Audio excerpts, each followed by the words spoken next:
The stagecoach wheels hit another rut in the dusty Nebraska road, and Lydia Turner gripped the worn leather seat beneath her. As the driver shouted something unintelligible to the horses, her heart hammering not from the rough ride but from the knowledge that with each passing mile, she was drawing closer to a man she had never met and a life she had agreed to out of sheer desperation. The year was 1878, and the landscape outside the window had transformed from the familiar green hills of Pennsylvania to an endless expanse of prairie grass that rippled like an ocean under the late summer sun. Lydia pressed her gloved hand against the dusty glass and tried to imagine what awaited her in Scottsbluff, Nebraska. The letters from Preston Young had been brief and practical, outlining the terms of their arrangement with the efficiency of a business contract. He needed a wife. She needed escape from the Philadelphia boarding house, where she had worked herself to exhaustion after her father's death had left her penniless and alone. The arrangement made sense on paper, but her stomach twisted with anxiety as the stagecoach rolled onward. She was 22 years old, educated enough to read and write well, and her mother had taught her to cook, and so before consumption had taken her when Lydia was only 14. These skills, Preston Young had written, would serve her well on a cattle ranch. He had not mentioned love or affection or even basic kindness. The lack of such sentiments had not surprised her. Mail-order marriages were business transactions, nothing more. She expected hard work, loneliness, and the kind of grinding existence that would make her boarding house days seem pleasant by comparison. The stagecoach driver called out that they were approaching Scottsbluff, and Lydia's hands trembled as she smoothed down her traveling dress. It was her best garment, a deep blue cotton that had seen better days but was clean and pressed. She had pinned her dark brown hair into a neat bun that morning, though the journey had loosened several strands that now curled around her face. She tucked them behind her ears and tried to calm her breathing. When the stagecoach finally lurched to a stop outside a rough-hewn building marked as the general store, Lydia gathered her carpet bag and stepped down onto the wooden sidewalk. The town was smaller than she had imagined, just a single main street lined with modest buildings. A saloon, a bank, a blacksmith's forge sending up sparks in the afternoon heat. Men in dusty clothes and wide-brimmed hats walked past, some tipping their heads politely, others staring with open curiosity. "Miss Turner?" a deep voice asked from behind her. Lydia turned and felt her breath catch in her throat. The man standing before her was tall, well over 6 feet, with broad shoulders that filled out his worn shirt. His face was tanned from years in the sun, with strong features that might have seemed harsh if not for the unexpected gentleness in his dark brown eyes. He held his hat in his hands, revealing sandy brown hair that curled slightly at the ends. He looked to be in his late 20s, perhaps 28 or 29, and there was something in his expression that took her completely by surprise. He looked nervous. "Yes," she managed to say. "I am Lydia Turner. You must be Mr. Young." "Preston," he said quickly. "Please, just Preston. I do not stand much on formality out here." He shifted his weight from one booted foot to the other. "I hope your journey was not too difficult." "It was long," she admitted, "but no worse than expected." He nodded and seemed to be searching for something else to say. Finally, he gestured toward a wagon parked nearby, pulled by 2 sturdy horses. "I brought the wagon to take us back to the ranch. It is about an hour's ride from town. I thought we might stop by the preacher's house first, if you are agreeable, so we can be married properly before we head out." Lydia felt a chill run through her despite the warmth of the afternoon. Of course, he would want to marry immediately. That was the arrangement. She was here to become his wife, and there was no point in delaying the inevitable. She nodded mutely, Preston's expression shifted, something like concern crossing his features. "Unless you would prefer to wait," he said softly. "If you need time to rest or eat or just catch your breath, we can do this tomorrow. Or the next day. There is no rush, Miss Turner." His unexpected consideration threw her off balance. "I thought you needed a wife right away," she said. "Your letters suggested some urgency." "I need help on the ranch, that is true enough," Preston said, "but not so urgently that I would rush you into something before you are ready." He met her eyes directly. "You have traveled a long way based on nothing more than a few letters from a stranger. The least I can do is give you time to adjust."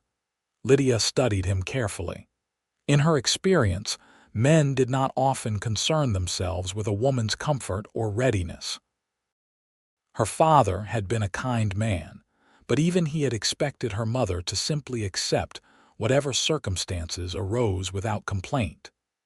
The men who had frequented the boarding house had been far worse, treating the women who worked there as little more than servants. Yet here stood Preston Young, offering her time and choices when he had every right to demand she fulfill their bargain immediately.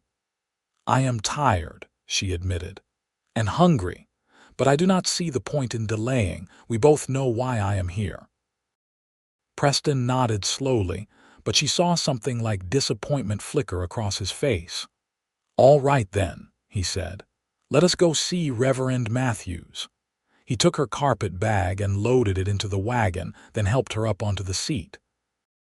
His hands were strong but gentle as they steadied her, and he released her the moment she was settled. He climbed up beside her and took the reins, clicking softly to the horses. As they rode through the small town, Preston pointed out various buildings and explained who owned what. The bank was run by a man named Samuel Price, who had come west from Boston. The saloon was operated by a widow named Martha Collins, who kept a respectable establishment and did not tolerate troublemakers. The general store belonged to the Hayes family, who had been in Scottsbluff since it was nothing more than a trading post. Lydia listened and tried to absorb the information, but her mind was spinning. In less than an hour, she would be married to this man. She would become Lydia Young, wife of a Nebraska rancher, and her old life in Philadelphia would be nothing but a fading memory. The preacher's house was a modest structure on the edge of town, with a small garden out front where vegetables grew in neat rows. Preston helped her down from the wagon and led her to the door, knocking firmly. A moment later, a round-faced woman in her 50s opened the door, her expression brightening when she saw Preston. "Preston Young, as I live and breathe," she said warmly. "We have been wondering when you would bring your bride around." "Hello, Mrs. Matthews," Preston said with genuine affection in his voice. "This is Miss Lydia Turner from Philadelphia. Lydia, this is Mrs. Matthews, the preacher's wife." Come in," Mrs. Matthews said, ushering them inside. "Let me get my husband. He is out back working in the garden, but he will be delighted to perform the ceremony." As Mrs. Matthews bustled away, Lydia stood in the small, neat parlor and felt the weight of what was about to happen settle over her like a heavy blanket. She was really going to do this. She was really going to marry a complete stranger and bind her life to his. Preston must have sensed her tension because he stepped closer and spoke in a low voice. "Miss Turner, I want you to know something before we do this." She turned to look at him, her heart pounding. "I know this is not what you dreamed of when you were a girl," he said, his dark eyes serious. "I know you came here expecting hardship and pain, probably thinking I would work you like a mule and treat you with no more regard. But I want you to know right now, before we speak those vows, that you can expect only love from me." Lydia stared at him, certain she had misheard. "What? Love?" Preston repeated softly. "I will not pretend that I loved you before I met you because that would be a lie. But I can promise you that I will work every day to earn your trust and your affection." I will treat you with respect and kindness. I will never raise my hand to you or speak cruelly, and I will do everything in my power to make you happy. That is my vow to you, Miss Turner, and it matters more to me than anything the preacher is about to say." Tears pricked at Lydia's eyes, and she blinked them back quickly. She did not know what to say. No one had ever spoken to her with such sincerity, such genuine warmth. She had steeled herself for indifference at best, cruelty at worst. This unexpected kindness left her completely unprepared. "Why?"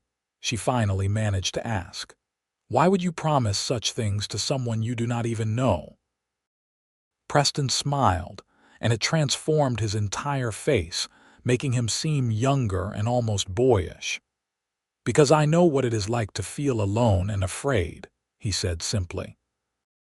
"And I would not wish that on anyone, least of all the woman who is brave enough to travel halfway across the country to take a chance on a life with me." Before Lydia could respond, Reverend Matthews entered the room, a tall, thin man with kind eyes and a welcoming smile. "Preston, my boy," he said, shaking Preston's hand vigorously, "and this must be your bride. Welcome to Scottsbluff, Miss Turner." The ceremony was brief and simple. Mrs. Matthews and a neighbor who had been called in served as witnesses. Preston spoke his vows in a clear, steady voice, and when it was Lydia's turn, she was surprised to find that her own voice did not waver. They exchanged no rings, as neither of them had such things, but when Reverend Matthews pronounced them husband and wife and told Preston he could kiss his bride, Preston leaned in slowly, giving her time to pull away if she wished. Lydia did not pull away. She let him press his lips gently to hers in a kiss that was chaste but warm. When he drew back, she saw a faint blush on his tanned cheeks, and she felt an answering warmth in her own face. Mrs. Matthews insisted they stay for tea and fresh bread, and they sat in the Matthews parlor for a pleasant half-hour, talking about the town and the ranch. Lydia learned that Preston had been in Nebraska for 7 years, having come west from Kansas after his parents died in a cholera outbreak. He had worked for another rancher for 3 years, saving every penny, before purchasing his own land 4 years ago. He had built his herd slowly and carefully, and now had a modest but successful operation with nearly 200 head of cattle. "He is one of the most respected men in the county," Reverend Matthews said proudly. "Honest as the day is long and fair in all his dealings." Preston looked uncomfortable with the praise, and he stood as soon as was polite. "We should be heading out," he said. "It will be evening before we reach the ranch, and I would like Lydia to see the place in daylight." They said their goodbyes, and Mrs. Matthews pulled Lydia aside at the door. "You have found yourself a good man," she said softly. "Preston Young has a heart as big as this whole territory. Be patient with him and you will find happiness here. I promise you that." Lydia thanked her and climbed back into the wagon beside her new husband. Her husband. The word felt strange even in her thoughts. Preston guided the horses away from town, heading north across the open prairie.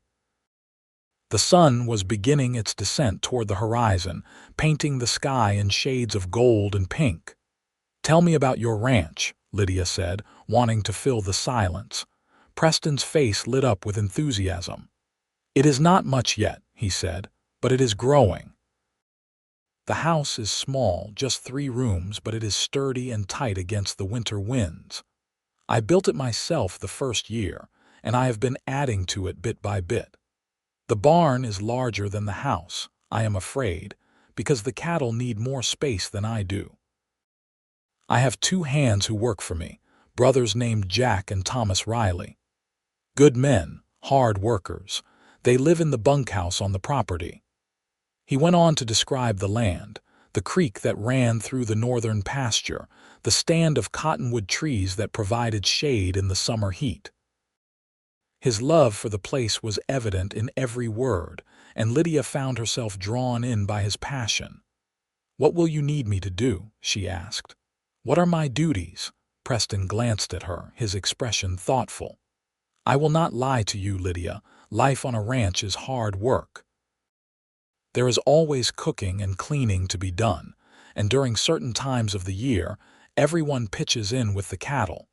But I did not bring you here to be my slave. I brought you here to be my partner. We will figure out what works together. If you hate cooking but like working outside, we will work around that. If you would rather focus on keeping the house and garden, that is fine too. I want this to be your home, not your prison." Lydia felt her throat tighten again. She had spent so much time bracing herself for the worst that she did not know how to handle this unexpected kindness. "You are not what I expected," she said quietly. "I hope that is a good thing," Preston replied with a small smile.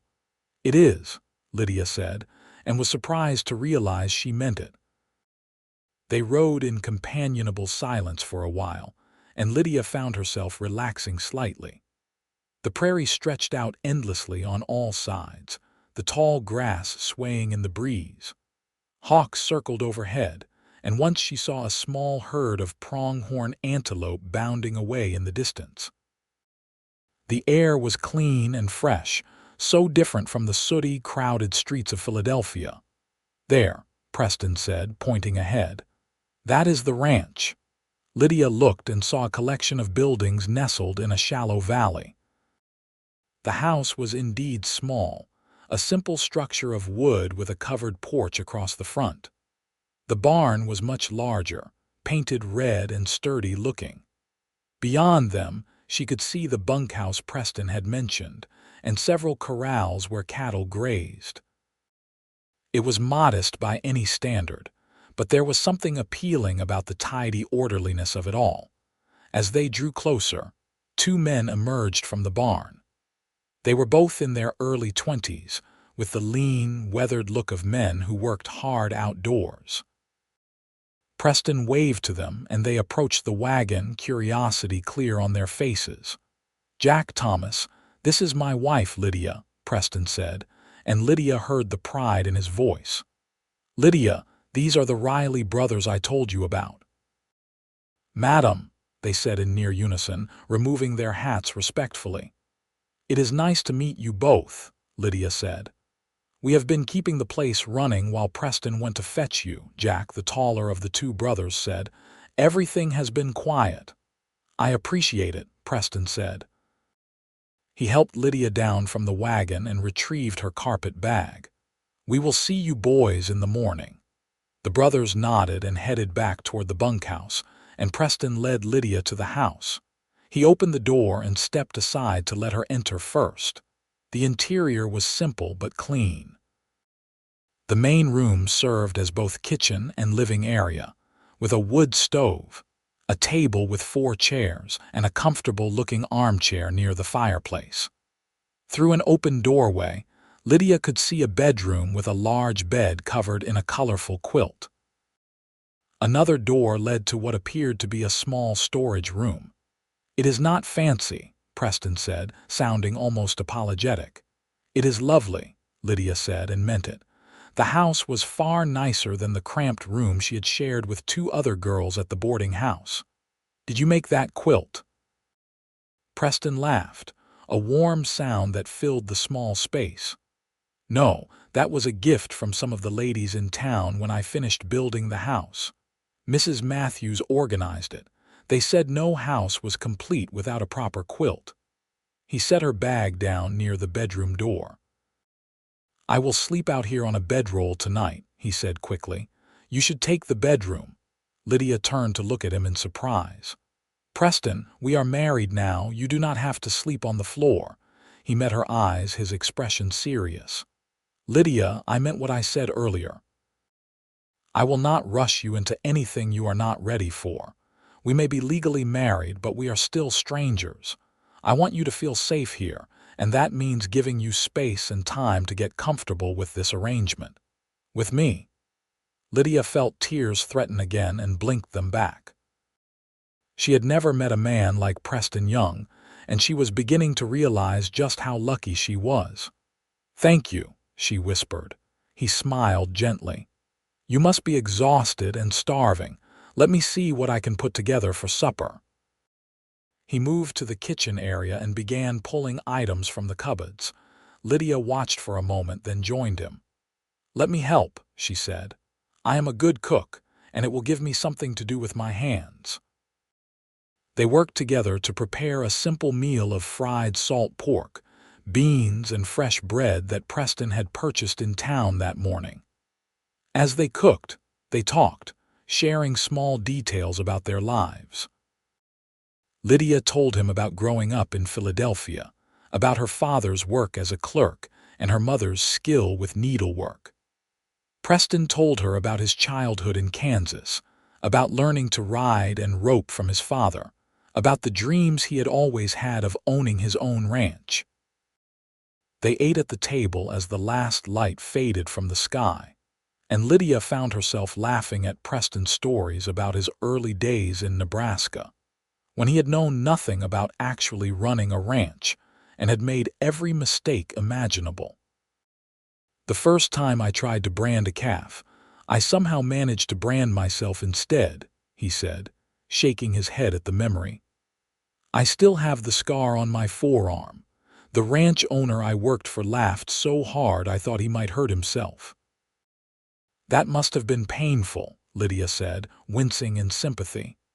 "It was," Preston admitted, "but it taught me to pay attention to what I was doing. That is a valuable lesson out here." After supper, Lydia insisted on washing the dishes while Preston went out to check on the livestock one last time. She stood at the wash basin, her hands in the warm, soapy water, and looked around the small kitchen that was now her domain. It was strange how much had changed in just a few hours. This morning she had been unmarried Lydia Turner, alone in the world. Now she was Lydia Young, wife of a rancher, mistress of this small house in the Nebraska prairie. When Preston returned, he brought with him a bedroll and a pillow. He spread them out in front of the fireplace, and Lydia felt a pang of guilt watching him prepare such a crude bed. "Are you sure you would not rather take the bedroom?" she asked. "I truly do not mind sharing. You have been so kind to me, and it seems wrong to make you sleep on the hard floor in your own house." Preston straightened and looked at her for a long moment. "Lydia, I want you to understand something. Everything I do because I want to, not because I have to. Sleeping out here for a few nights while you settle in is no hardship. When you are ready for me to join you in that bedroom, you need only say the word. But I will not take advantage of our situation, no matter how legal our marriage might be." Lydia nodded, her heart swelling with gratitude and something else, something warmer that she was not quite ready to name. "Good night, Preston," she said softly. "Good night, Lydia," he replied. She retreated to the bedroom and closed the door, leaning against it for a moment as she tried to process everything that had happened. Then she unpacked her few belongings, hanging her spare dress on a peg and placing her hairbrush and small hand mirror on the dresser. She changed into her nightgown and climbed into the comfortable bed, pulling the beautiful quilt up to her chin. Despite her exhaustion, sleep was slow to come. Her mind kept replaying Preston's words, the gentleness in his eyes, the respect he had shown her. She had arrived expecting hardship and pain, and instead she had found kindness and the promise of love. It seemed too good to be true, and yet Preston Young seemed like a man who kept his promises.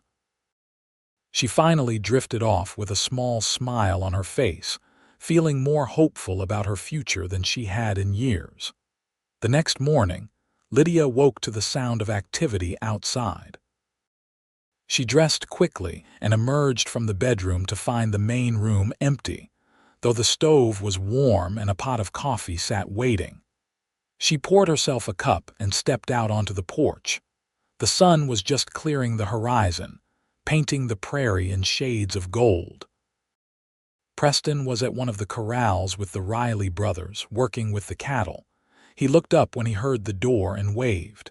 A few minutes later, he jogged over to the house, his face flushed from exertion. "Good morning," he said with a smile. "I hope the noise did not wake you too early." "Not at all," Lydia said. "I am used to rising early. What can I do to help today?" Preston leaned against the porch railing. "Well, the boys and I will be riding out to check the herd in the north pasture. We should be back by mid-afternoon. You can take the day to settle in, get familiar with the house and where everything is. Tomorrow I can show you around the whole property, introduce you to the animals, whatever you like." "That sounds good," Lydia said. "Do you need me to pack food for you to take?"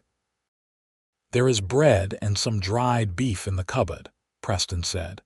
"If you could put together something simple, that would be appreciated, but do not go to any trouble." Lydia nodded and went back inside to prepare food for the three men. She found the bread and dried beef Preston had mentioned, along with some apples and a block of cheese. She wrapped generous portions for each man in clean cloth and brought them out to the porch. Preston took them with a grateful smile. "Thank you. We will be back as soon as we can." He hesitated, then added, "If you need anything or if anything worries you, there is a rifle by the front door. Do you know how to shoot?" "My father taught me when I was young," Lydia said, "but I have not fired a gun in years." "Hopefully you will not need to," Preston said. "But it is there if you want it. The nearest neighbor is about 3 miles east, a family named Thompson. Sarah Thompson is a good woman around your age. I am sure she would love to meet you." He called to the Riley brothers, and they mounted their horses and rode off toward the north. Lydia watched them go, feeling a strange mixture of contentment and nervousness at being left alone in this unfamiliar place. She spent the morning thoroughly exploring the house and organizing her few belongings. In the storage room, she found sacks of flour, cornmeal, and beans, along with preserved vegetables in jars and smoked meat hanging from hooks. Preston clearly kept his household well supplied. She also found fabric, needles, and thread, which pleased her. She had always enjoyed sewing and embroidery. In the afternoon, she ventured outside to explore the immediate area around the house. The garden behind the house was overgrown with weeds, though she could see the remnants of what had once been neat rows of vegetables. She decided she would start working on clearing it the next day. Preston clearly had his hands full with the ranch work, and having fresh vegetables would be a welcome addition to their meals. She walked down to the barn, where several horses nickered at her from their stalls. She found their names carved into wooden plaques above each stall: Ranger, Dusty, Belle, and Scout. She stroked their soft noses and spoke to them gently, beginning to feel more at home. By late afternoon, she had returned to the house and was kneading bread dough when she heard the sound of approaching horses. She went to the window and saw Preston and the Riley brothers riding in. They looked tired and dusty, but satisfied. Preston came to the house while the brothers took care of the horses. "How was your day?" he asked, removing his hat and running a hand through his hair. "Productive," Lydia said. "I found the garden behind the house. If you do not mind, I would like to start clearing it tomorrow and see if we can salvage anything." Preston's face brightened. "I would not mind at all. I tried to keep it up for a while, but I am afraid I do not have much skill with growing things. My mother was the gardener in our family." "Then I will take it over," Lydia said firmly, "and I am making fresh bread. It should be ready for supper." "That sounds wonderful," Preston said. "Let me wash up and I will help you with supper." They fell into an easy routine over the following days. Preston and the Riley brothers would rise early and work with the cattle, or mend fences, or handle whatever tasks the ranch demanded. Lydia would prepare breakfast for everyone, then spend her days working in the garden, cooking, cleaning and gradually making the house more of a home. In the evenings, she and Preston would cook supper together and talk. Lydia learned more about Preston with each passing day. He was thoughtful and hardworking, quick to laugh but serious when the situation demanded it. He treated the Riley brothers with respect and fairness, and they clearly admired him. He spoke to his horses and cattle with genuine affection, and he had a habit of stopping whatever he was doing to watch the sunset, as if he never wanted to take the beauty of the land for granted. Preston continued to sleep on the bedroll in front of the fireplace, never once pressuring Lydia or making her feel guilty about taking the bedroom. But Lydia found herself thinking about him more and more as the days passed. The way his eyes crinkled when he smiled, the gentle strength in his hands, the patience he showed with everything and everyone. A week after her arrival, Lydia woke in the night thirsty and padded quietly into the main room for a drink of water. The moonlight streaming through the windows provided enough light to see by, and she paused when she saw Preston's sleeping form. He had kicked off his blanket, and even in sleep, his face held a gentleness that made her heart ache. She got her water and returned to bed, but sleep eluded her. She realized with sudden clarity that she was developing feelings for her husband. Real, genuine feelings that went beyond gratitude for his kindness. She found herself watching for him during the day, listening for his footsteps, treasuring the moments when they worked side by side. 2 days later, Sarah Thompson rode over to introduce herself.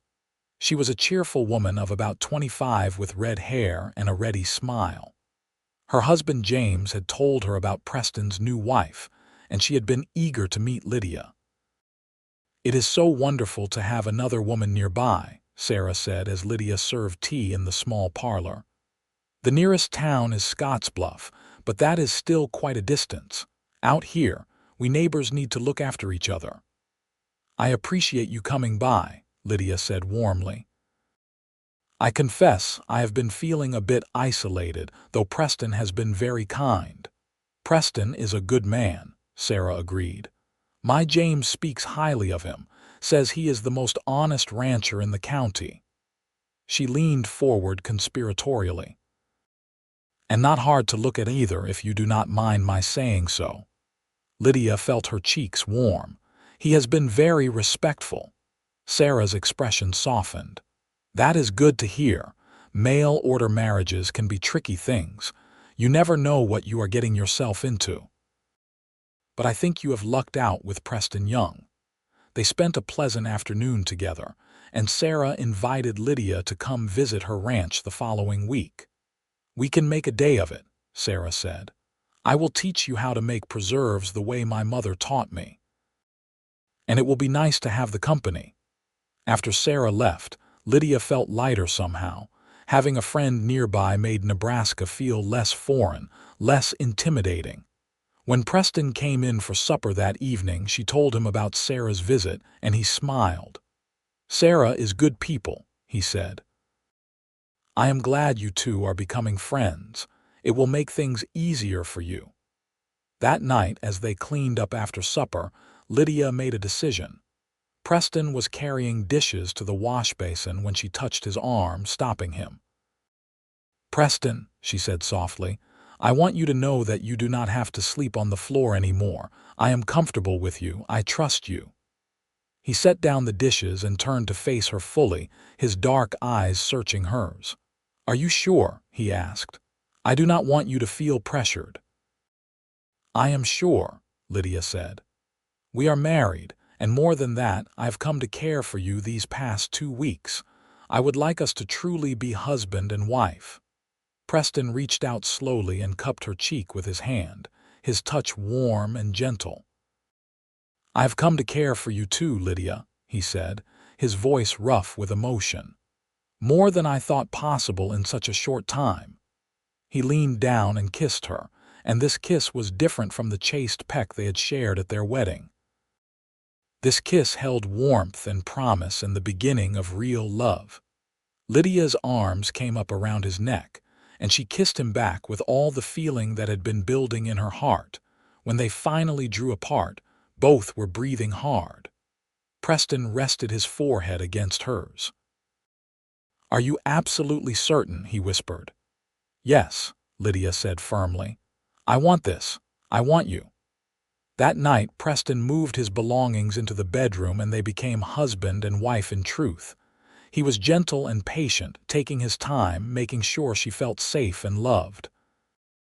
Afterward, as they lay wrapped in each other's arms under the beautiful quilt, Lydia felt a contentment she had never known before. "I love you, Lydia Young," Preston whispered into the darkness. "I love you too, Preston Young," she whispered back, and knew with absolute certainty that it was true. The weeks that followed were the happiest of Lydia's life. She and Preston settled into married life with surprising ease. They worked together during the day and held each other at night. The garden flourished under Lydia's care, providing fresh vegetables for their table. She made friends with Sarah Thompson and met several other ranch wives at a church social in Scottsbluff. Preston taught her to ride properly, starting her on the gentle mare named Belle. At first, Lydia was nervous, but Preston was patient and encouraging, riding beside her on Ranger and offering quiet instruction. Soon she was able to ride out with him when he checked the herd, and she treasured those hours they spent together, just the two of them and the endless prairie. In late October, Lydia realized she was pregnant. She had suspected for a few weeks but had waited until she was certain before telling Preston. One evening after supper, as they sat together on the porch watching the sun set, she took his hand and placed it on her still flat stomach. "There is a baby growing in there," she said softly. "Our baby." Preston stared at her for a long moment, his eyes wide. Then his face broke into the biggest smile she had ever seen. "Truly?" he asked, his voice cracking slightly. "Truly," Lydia confirmed. He pulled her into his arms and held her tight, and she felt moisture on her cheeks that might have been her tears or his. "Thank you," he whispered against her hair. "Thank you for giving me this gift. Thank you for taking a chance on me. Thank you for making this house into a real home." "Thank you for being the man you are," Lydia said. "Thank you for keeping your promise. You said I could expect only love from you, and you have given me that every single day." The winter was long and cold, but the house was warm and tight, just as Preston had promised. Lydia spent the dark months sewing baby clothes and preparing for their child's arrival. Sarah Thompson visited often, bringing advice and hand-me-down baby items from her own children. The women of the church in Scottsbluff organized a quilting bee to make a beautiful baby quilt, and Lydia was touched by their generosity. Preston became even more protective and attentive as her pregnancy progressed. He would not let her do any heavy work and often shooed her into the comfortable armchair with her feet up while he handled the cooking and cleaning. The Riley brothers were endlessly amused by how doting he had become, but they too treated Lydia with special care.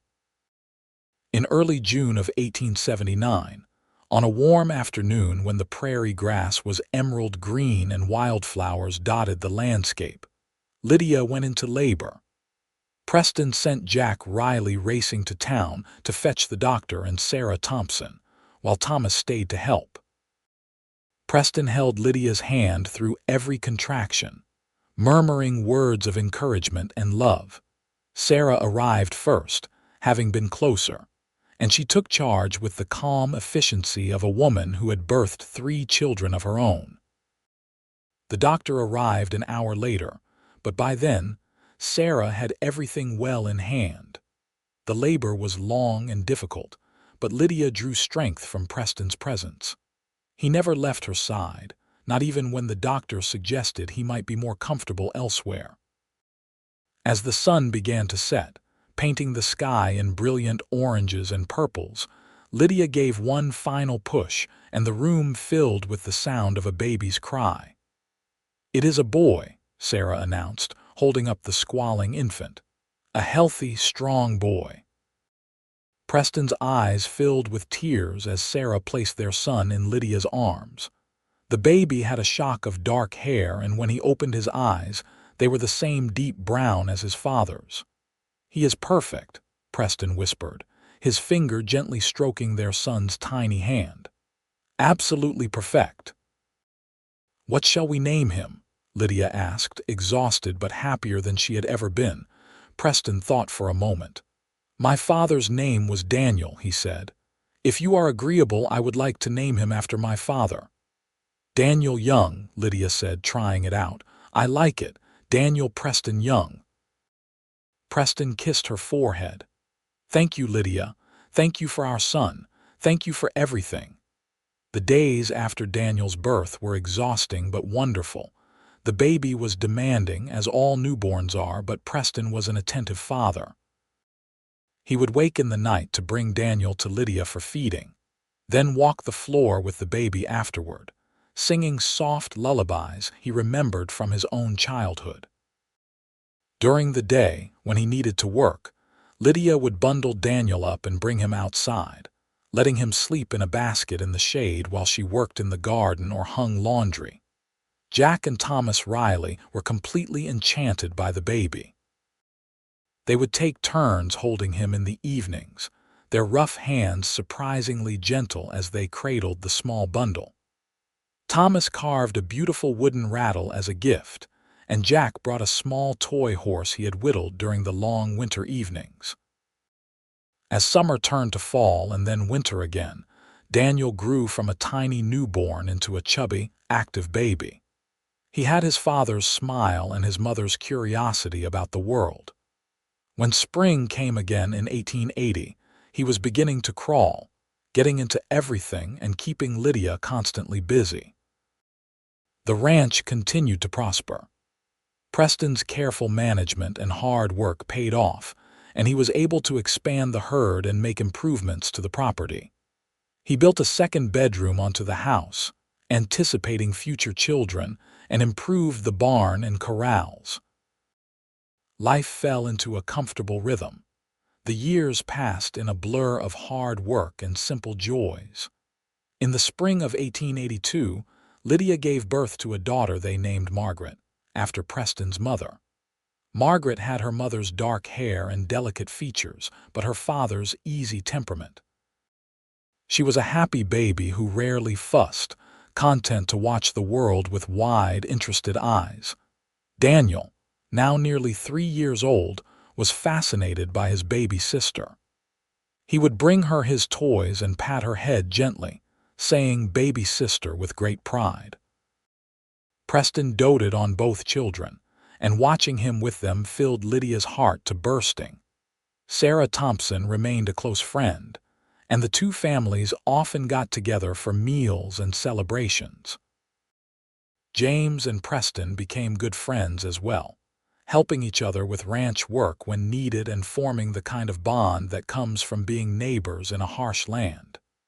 In 1884, Lydia gave birth to twin boys, much to everyone's surprise. They named them William and Henry, and the household became even more chaotic and joyful. Preston hired another ranch hand to help Jack and Thomas, as the work of the expanding ranch demanded more labor. Lydia's days were full of cooking, cleaning, and caring for 4 young children, but she would not have traded her life for anything. The children grew, healthy and strong. Daniel showed a natural aptitude for ranch work and could often be found following his father around, imitating everything Preston did. Margaret was quieter and more studious, learning to read at a young age and devouring every book she could get her hands on. The twins were mischievous and energetic, always getting into some kind of trouble but impossible to stay angry with in the evenings, after the children were in bed. Lydia and Preston would sit together on the porch, watching the sunset and talking about their days.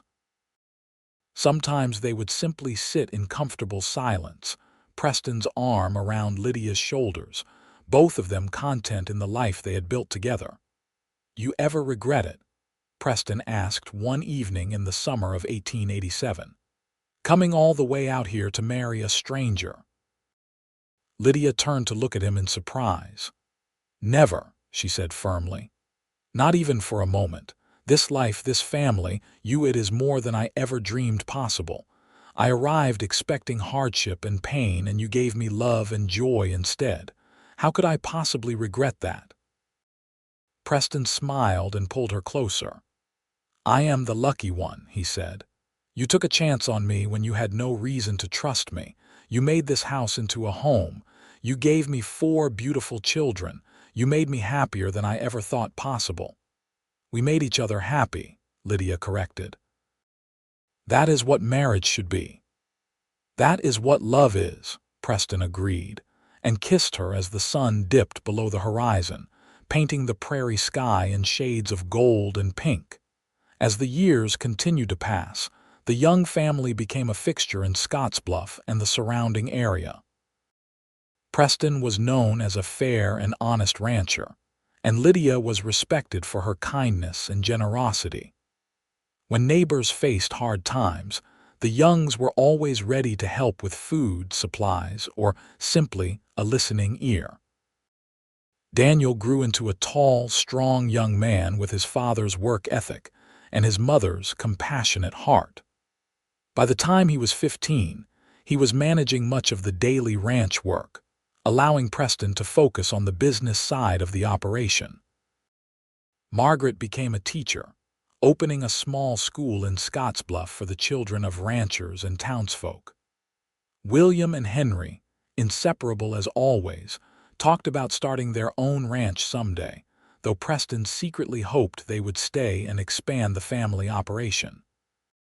In 1893, when Lydia was 37 and Preston was 43, they welcomed their 5th and final child, a daughter they named Grace. She was a surprise, coming more than 6 years after the twins, but a welcome one. The older children doted on their baby sister, and Grace grew up surrounded by love and laughter. By the turn of the century, the ranch had grown to over 1,000 acres with a substantial herd. Preston had hired more hands and built a larger bunkhouse. The house itself had been expanded twice more, now boasting 6 bedrooms, a proper dining room, and even a small parlor with a piano that Margaret played beautifully.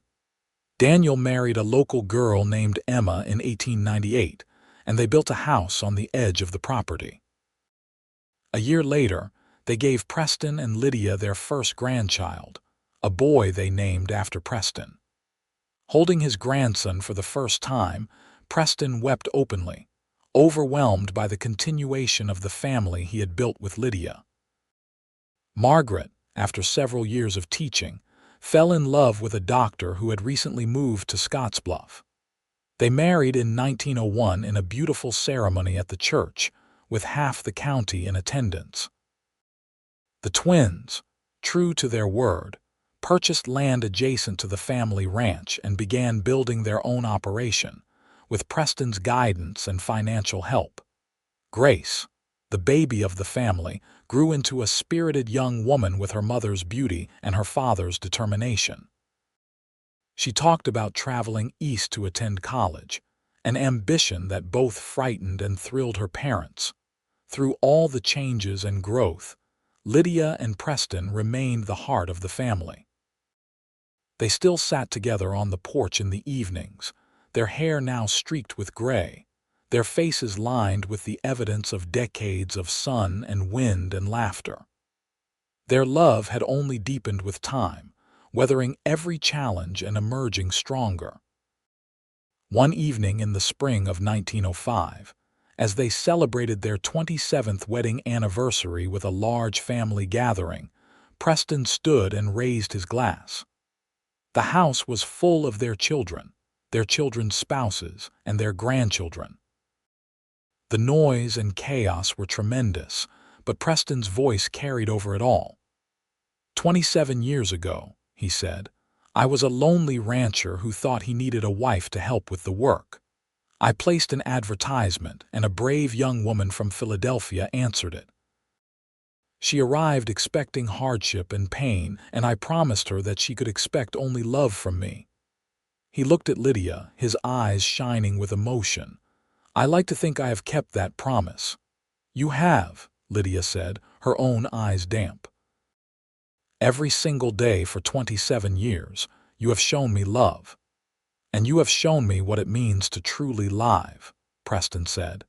"You turned a house into a home. You gave me a family I never dreamed I would have. You made every day of these 27 years a gift."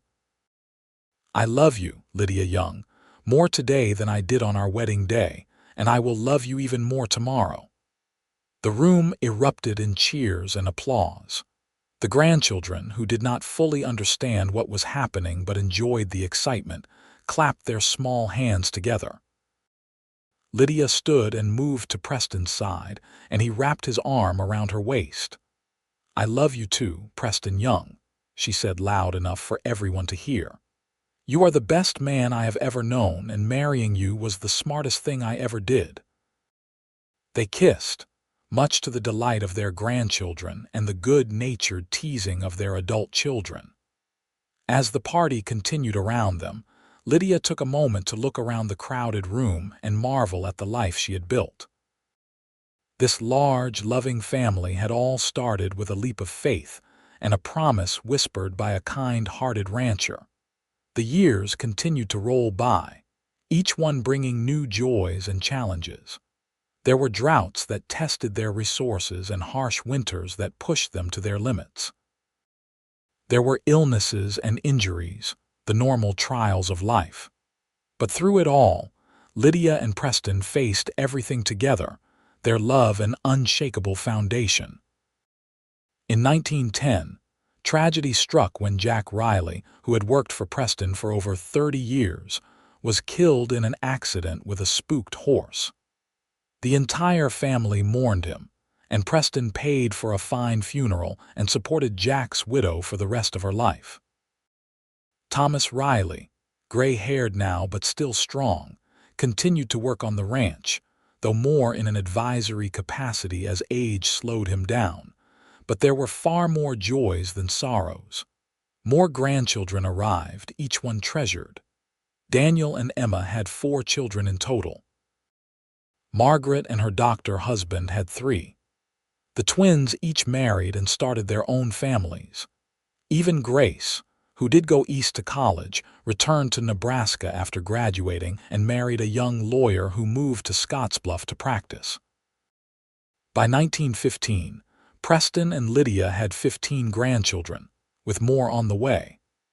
The ranch was now run primarily by Daniel, with his father serving as advisor and elder statesman. Preston was 65 years old, his hair completely gray, his face deeply lined, but his eyes still held the same gentle warmth they had when Lydia first met him. Lydia, at 59, moved a bit slower than she once had, but she still tended her garden and cooked for the family gatherings that happened with increasing frequency. One warm evening in June of 1915, Preston and Lydia sat on their porch, watching the sun set over the prairie.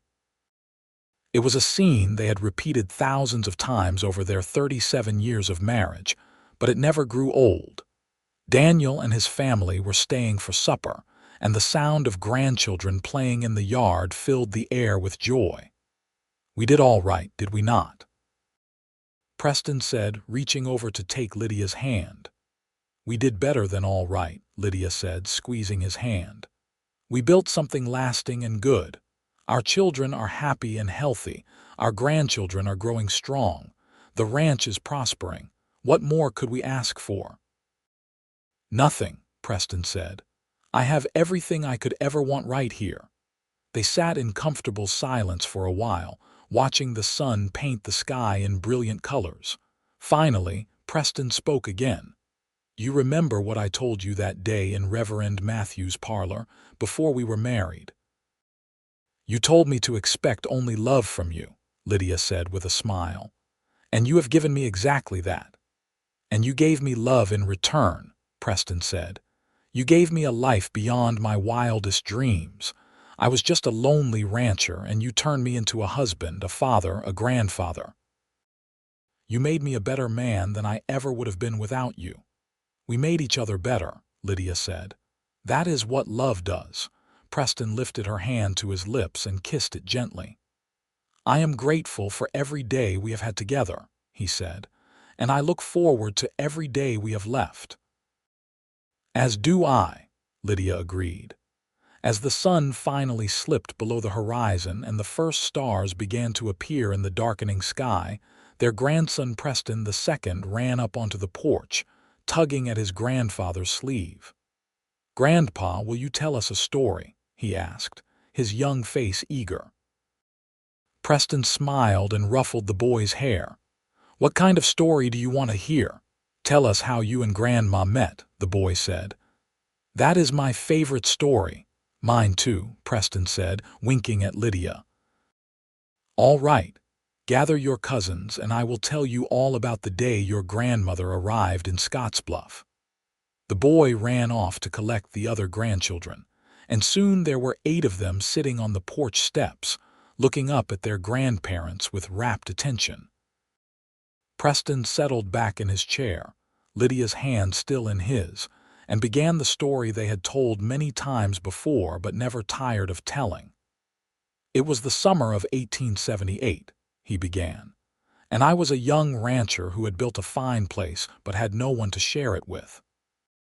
So I placed an advertisement in a Philadelphia newspaper, and the bravest, most beautiful woman in the world answered it." "That is Grandma," little Grace, their youngest granddaughter, interrupted, pointing at Lydia. "That is exactly right," Preston said with a smile. "Your grandmother traveled all the way from Philadelphia to Nebraska to marry a man she had never met. When she stepped off that stagecoach, she was expecting hardship and pain, because that is what she had known in her life up to that point. But I made her a promise that day." "What was the promise, Grandpa?" young Daniel asked, even though he had heard the story a dozen times. "I promised her that she could expect only love from me," Preston said, looking at Lydia with such tenderness that several of the older grandchildren sighed dramatically. "And I have spent every day of the last 37 years keeping that promise." "And has Grandpa kept his promise?" Margaret's oldest daughter asked Lydia. "Every single day," Lydia said, her voice warm with emotion. "Your grandfather is the finest man I have ever known, and loving him has been the greatest joy of my life."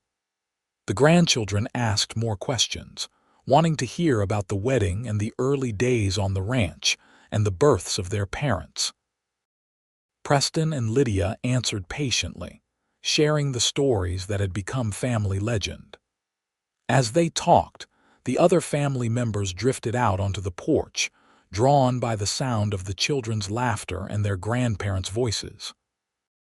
When the story was finally finished and the children were called away for bed, the adult children lingered with their parents. Daniel put his hand on his father's shoulder. "You two set a fine example for all of us," he said quietly. "I hope Emma and I have half the love you and Mother share when we have been married as long as you have." "You will," Preston assured him. "Love grows deeper with time if you tend it properly. Your mother and I have weathered storms and droughts, hard times and good times, but through it all, we have held tight to each other. That is the secret." The family eventually dispersed, heading home or to bed, until only Preston and Lydia remained on the porch. The night was warm and soft, filled with the chirping of crickets and the distant call of an owl. "Thank you," Lydia said softly. "For what?" Preston asked. "For everything," Lydia said. "For being the man you promised to be, for loving me the way you have. For building this beautiful life with me. For every day of the last 37 years. Preston pulled her close and kissed her forehead. "The pleasure has been all mine," he said. "You took a chance on a lonely rancher, and you gave him heaven on earth." They sat together under the stars, their bodies close, their hearts even closer. The house behind them was quiet now, but it would be full again tomorrow and the day after that, with children and grandchildren and the noise and chaos of a large, loving family. The ranch spread out before them, prosperous and well-tended, a legacy they would pass down to their descendants. Lydia rested her head on Preston's shoulder and thought back to that frightened young woman who had stepped off the stagecoach in Scottsbluff 37 years ago. She had been so afraid, so uncertain of what awaited her. She could never have imagined the richness of the life that lay ahead. She had arrived expecting hardship and pain, and instead she had found love, joy, family, and a home that was everything she had ever dreamed of and more. "I love you, Preston Young," she whispered into the darkness. "I love you too, Lydia Young," he whispered back. "Today, tomorrow, and forever." And there, under the vast Nebraska sky, surrounded by the land they had tamed and the family they had built, Preston and Lydia Young held each other close, secure in the knowledge that their love was a lasting legacy that would endure for generations to come. What had started as a business arrangement between strangers had blossomed into one of the great love stories of the American West, a testament to the power of kindness, respect, and the courage to take a chance on love. The years that followed continued to be kind to the Young family. In 1918, as the world emerged from the shadow of a terrible war, Preston and Lydia celebrated their 40th wedding anniversary. The party was enormous, with family traveling from as far as Colorado and Kansas to attend. There were now 22 grandchildren and 2 great-grandchildren, with more on the way. Preston was 70 years old now, and while his body had slowed, his mind remained sharp, and his heart remained full of love for his wife and family. Lydia, at 62, still tended her garden, though she let the grandchildren help more than she once had. She still cooked for the family gatherings, though her daughters and daughters-in-law now insisted on sharing the work. At the anniversary celebration, held at the ranch on a beautiful summer day, the entire family gathered for a photograph. It took 3 attempts to get everyone positioned and still, with children squirming and babies crying, but the final photograph was a treasure. Preston and Lydia sat in chairs at the center, surrounded by their children, grandchildren, and great-grandchildren, all of them the fruits of the love that had started with a promise whispered in a preacher's parlor 40 years earlier. Preston passed away peacefully in his sleep in the spring of 1922, at the age of 72. He had spent his final day doing what he loved, riding out to check the herd with Daniel and his grandsons. That evening he had sat on the porch with Lydia as always, watching the sunset and talking about the day. They had gone to bed together, and sometime in the night, while Lydia slept beside him, Preston's heart simply stopped. The grief that swept through the family was profound. Preston had been the foundation on which they had all built their lives, and his loss left a hole that could never be filled. But even in their grief, they found comfort in the legacy he had left behind. The ranch he had built with his own hands, now spanning thousands of acres. The family he had loved so completely, now numbering in the dozens. The example he had set of how a man should live, with honor and kindness and unwavering love for those he cared about. Lydia mourned her husband deeply, but she did not let grief consume her. She had 44 years of beautiful memories to sustain her, and she was surrounded by the family they had created together. She lived on the ranch, now run by Daniel and his sons, and she spent her days with her children and grandchildren and great-grandchildren. She told them stories about their grandfather, making sure they understood what an extraordinary man he had been. She lived for another 12 years, dying peacefully in 1934 at the age of 78. In her final days, surrounded by her family, she spoke often of Preston and how much she looked forward to seeing him again. "He promised me love," she told her children the day before she died, "and he gave me 44 years of it. That is more than most people ever get. I have been blessed beyond measure." When she passed away, the family laid her to rest beside Preston in the small cemetery outside Scottsbluff. The stone that marked their graves was simple but beautiful, inscribed with their names, their dates, and a single line. She arrived expecting hardship and pain. He gave her only love. The ranch remained in the Young family for generations, passed down from Daniel to his children and grandchildren, and beyond. Each generation heard the story of how it all began, with a lonely rancher and a brave young woman who took a chance on an uncertain future. The story became a family treasure, a reminder that love can be found in the most unexpected places, and that promises kept are the foundation of a life well lived. In the years that followed, as the 20th century marched on and the world changed in ways Preston and Lydia could never have imagined, the Young family ranch remained a constant, a piece of the Old West preserved through changing times. The descendants of Preston and Lydia Young spread across the country, but many of them returned regularly to the ranch in Nebraska, drawn by the stories of their ancestors and the tangible proof that true love, once found, echoes through eternity. And on quiet evenings, when the sun sets over the Nebraska prairie in shades of gold and pink, those who visit the ranch swear they can sometimes see two figures sitting on the porch of the old house, holding hands and watching the day end, a rancher and his bride, together forever in the land they loved and the life they built, a testament to the power of a promise kept and a love that transcended time itself. Their story was not one of dramatic passion or wild adventures. It was simpler than that and more profound. It was a story of everyday love, of small kindnesses repeated over decades, of respect and partnership, and the steady building of a life together. It was the story of a woman who arrived expecting hardship and pain, and a man who whispered that she could expect only love from him, and then spent every day of his life proving that his word was gold. In the end, that was Preston Young's greatest legacy. Not the ranch he built, or the cattle he raised, or the land he tamed.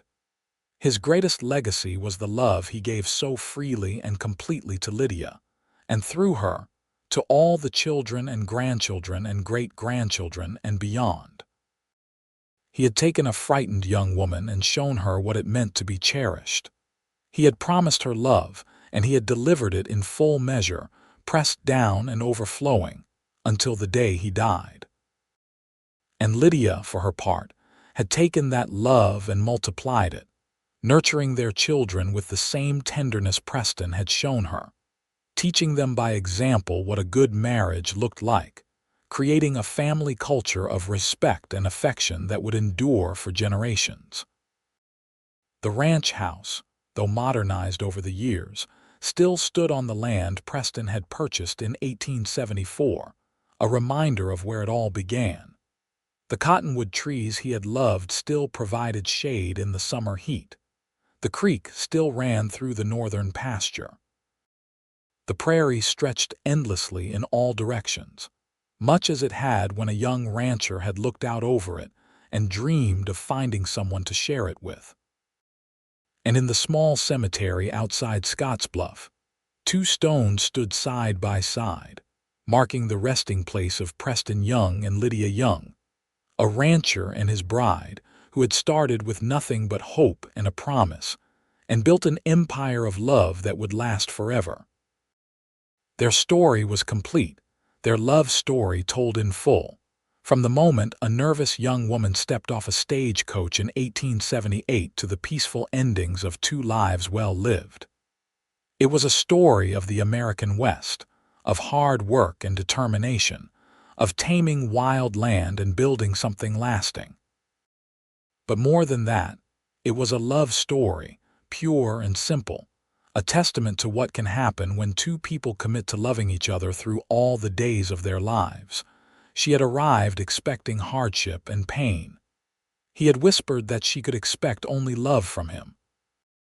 And in the keeping of that promise, in the 44 years of marriage that followed, in the 5 children and 22 grandchildren and countless great-grandchildren, in the successful ranch and the respected family name, in the quiet evenings watching sunsets and the shared joys and sorrows of a lifetime together, Preston Young had proven that love, real love, given freely and honestly, was the most powerful force in the world. And so their story ended, not with tragedy or sadness, but with fulfillment and peace, with a legacy that would endure, with love that had been given and received in full measure. The stagecoach that had brought Lydia to Nebraska had carried her to a destiny she could never have imagined, and the promise Preston had made in Reverend Matthew's parlor had been kept every day for 44 years. It was, in every sense, a story with a perfect ending, a love story for the ages, a tale of the Wild West that would be told and retold for generations to come, inspiring others to believe in the possibility of finding love in unexpected places and keeping promises, even when times were hard. The Young family ranch thrived into the 21st century, still owned and operated by descendants of Preston and Lydia, still a working cattle ranch on the Nebraska prairie. And visitors to the small cemetery outside Scottsbluff could still see the simple stone that marked where the founders of that dynasty lay at rest, together in death as they had been in life, their story complete, their love eternal, their promise kept.